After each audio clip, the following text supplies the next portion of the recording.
अस्सलाम वालेकुम, मेरा नाम है हुजूर बख्श। आप देख रहे हो हमारा यूट्यूब चैनल शेर शैलेंडा। आज की वीडियो है लेडीज़ पजामे की। माल आपको इसका दिखाऊंगा। अमेरिकन हाथी कंपनी का काफ़ी मशहूर कंपनी है ये। एक अपने नाम पे सेल होते हैं। इसका एक बंडल कस्टमर ने खोला था, उसका आपको माल भी दिखा देता हूँ। माल आप साथ साथ देखते जाना। साफ़ सुथरा कलरफुल बेहतरीन माल है। इसमें आपको लेडीज़ और जेंट्स के भी निकलेंगे, तो माल आप साथ साथ देखते जाओ। ज़्यादा इसमें ये जो चूड़ी जैसा नहीं बना होता है ये होगा। तो साफ़ सुथरा माल है ये। सर्दियों में जैसे शलवार के अंदर से पहना जाता है, काफ़ी लोग इस्तेमाल करते हैं, तो अच्छा इसका रिस्पांस आता है। पहले भी हम लोगों ने इसका माल सेल किया था, अच्छा फीडबैक आया था, इसीलिए आप लोगों के लिए दोबारा वीडियो बनाई गई है। वीडियो पूरी देखिएगा। वीडियो की थोड़ी स्पीड तेज़ की है क्योंकि इसीलिए कम टाइम में आपको ज़्यादा से ज़्यादा पीस दिखा पाए।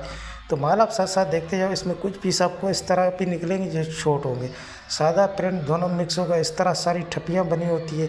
अमेरिकन जोन पैकिंग का ये माल होता है हाथी कंपनी का। तो साफ़ सुथरा कलरफुल बेहतरीन माल है। पेमेंट हमारी एडवांस है, जैस कैश, इजी पैसा, मिज़ान बैंक के थ्रू। डिलीवरी चार्जेस आपके होते हैं।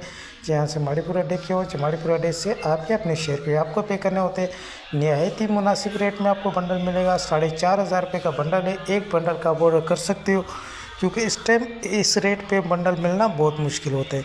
तो बहुत नहायत ही मुनासिब रेट में आपको मीडियम साइज़ भी मिल जाएगा जो बच्चियों के इस्तेमाल में भी आता है। तो साफ़ सुथरा कलरफुल माल है हाथी कंपनी का। तो जिस भाई को भी ऑर्डर करना है अभी ऑर्डर कर सकते हैं। ऑर्डर करने के लिए व्हाट्सएप पे रब्ता करना है। व्हाट्सएप नंबर स्क्रीन पे शो हो रहा है, इस पर आप रब्ता करके अपना ऑर्डर बआसानी बुक करवा सकते हो। तो माल के हवाले से आपको आइडिया हो गया होगा। अल्लाह हाफ़िज़।